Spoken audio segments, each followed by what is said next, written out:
चला तर मैत्रिणींनो, शनिवार रविवार आला ना की मुलांना काहीतरी वेगळा नाश्ता पाहिजे असतो. त्यासाठी मी इथे शुक्रवारीच आदल्या दिवशी इथे मी काहीतरी वेगळा डोसा बनवायचा आहे की हेल्दी झाला पाहिजे आहे आणि पोट भरलं पाहिजे आहे. त्यासाठी मी इथे ना 2 वाटी तांदूळ आहे, हा रेशनचा तांदूळ आहे, अर्धा वाटी हरभरा, अर्धा वाटी मूग, अर्धा वाटी नाचणी आणि पाव वाटी डाळ घेतलेली आहे, पाव वाटी शेंगदाणे घेतलेत, पाव वाटी पोहे घेतलेत आणि अर्धा चमचा इथे मेथीचे दाणे घेतलेत. चांगले धुवून मी स्वच्छ रात्रभर भिजत ठेवले. दुसऱ्या दिवशी त्याला मस्तपैकी वाटून घेतले, जसं आपण इडलीचा किंवा डोशाचा बॅटर करतो तसंच.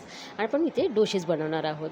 तर इथे मी 1 तास ठेवून दिलं होतं वाटून. त्याच्यानंतर मी मीठ घेतलं चवीप्रमाणे आणि मस्तपैकी तव्याला कांद्याने तेल लावलं, तवा पुसून घेतला पाणी घालून आणि मस्तपैकी गोल गरगरीत पेला फिरवून मस्त छान असे डोसे काढून घेतले आणि सोबतीला मी इथे ओल्या नारळाची चटणीसुद्धा बनवलेली आहे. तरी भरपूर प्रोटीन असलेली हेल्दी रेसिपी जर तुम्हाला आवडली असेल तर लाईक शेअर सबस्क्राईब करा आणि कमेंट करून सांगा की माझे डोसे कसे झाले आहेत ते.